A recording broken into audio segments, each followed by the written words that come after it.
John Adams of the Knoxville News Sentinel joins us now, as he does each and every Tuesday. Hello, John. How are you? I'm doing well. How are you guys? Never better. How excited are you about the football season? It is actually here. The week 0 is like you order an appetizer at a restaurant and they bring you like one fry. Horrible. Never thought about that. I don't usually get appetizers. I try to stay even keel through a football season or in just my work in general. So I don't want to get overly excited for the opener. I know a lot of people will. It's a non-conference clash between a proud member of the ACC and Are there any proud members of the ACC? Are they like, oh, yeah, we're bringing the ACC to you? Everybody in there is looking for an escape hatch. Every one of those teams. They can't get out of there fast enough. No. Sound the fire alarm. Let's go. No, they can't. No, it's a storied conference, and looking forward to the game. Yeah, I am too. So it is in Nashville. We talked last week about neutral site games. It doesn't do a lot for me, but here we go. Let's start with Joe Milton. What does he have to do against the University of Virginia to inspire confidence for the remainder of the season? That is today's tough question, and it's brought to you by our friends at Zen Sports. Today's tough question. Take a side. Take a stand. The Dave Hooker Show, a presentation of offthehooksports.com. All righty, so here we go. You can name yardage. You can name completion percentage. You can name whatever you would like, but what would inspire confidence for Tennessee's fan base? Today's tough question brought to you by Zen Sports, the new sports book in Tennessee, revolutionizing the way you earn sports betting rewards. That means no more deposit bonuses that turn into deposit nightmares. On Zen Sports, what you see is what you get. With their cash rewards program, you get a lot of cash. For a welcome bonus, earn an unlimited 5% cash back on your betting volume for your first 15 days when you sign up with promo code HOOKED. That's HOOKED. That's right, unlimited 5% cash back. Keep betting, keep earning with up to 3% cash back on your betting volume every month after that, and refer friends to earn a percentage of their betting volume as cash rewards too. Zen Sports bringing the cash back to Tennessee. So if you bet big on sports, you want to be betting on Zen Sports. Zen Sports betting just got better. What should inspire confidence? What does it take for Joe Milton? Either team outcome, personal outcome. Let me start with you, John Adams. I think the stats will take care of themselves against Virginia. The stats will probably take care of everyone against Virginia. So I would just kind of be looking at what he does with accuracy. He's gotten knocked in the past for that. Decision making. And I wonder about how he will maneuver in the pocket. If Virginia can mount a pass rush, it does have an experienced front four. Maybe the strongest area of its team. So if Joe Milton is pressured, how he handles that. Those are some of the things I'm looking for. And I think a lot of fans are too. I think the numbers will probably be pretty good, particularly if he handles those issues well. And they've got some cornerback issues as well. So Caleb, what do you corner, not quarter? Caleb, what do you think Joe Milton needs to do on Saturday for Tennessee fans to say, that's the guy, forget about that Ole Miss blunder? Yeah, I'm actually breaking with John here because I remember the last time Joe Milton started the season for Tennessee and he completed under 50% of his passes and missed on pretty much every deep throw possible. And it was against a very, very, very awful Bowling Green team with the worst defense than Virginia has now.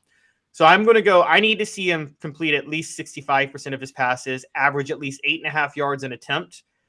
And I also need to see him complete at least 2 roughly 40 to 50 or more yard passes through the air. Josh Heupel's offense is going to scheme for you to have a couple of wide open shots, and he's got to complete at least 2 of those. So that's where I come with that.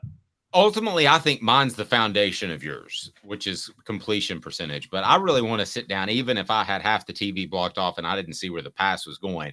I want to see his footwork and what he does in the pocket, because Hendon Hooker had so many great traits and did so many good things last year, John. I think we kind of forget about his pocket presence. He avoided sacks.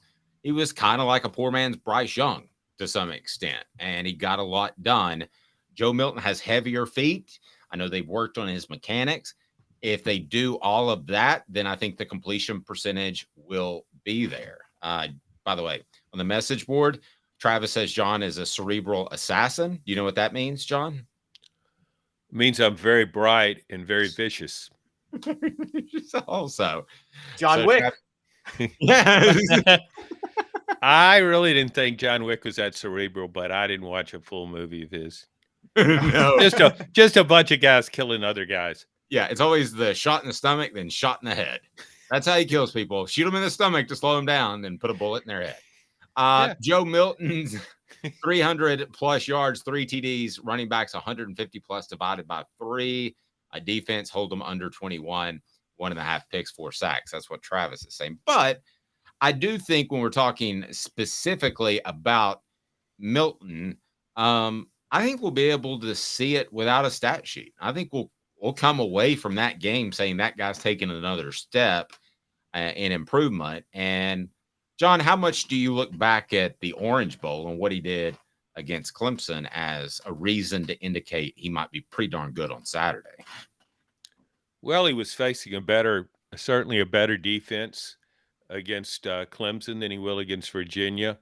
He didn't make mistakes, hit some touchdown passes, hit a deep throw for a touchdown. He was under a lot of pressure in that game, his first start in a while, and I thought he handled it really well.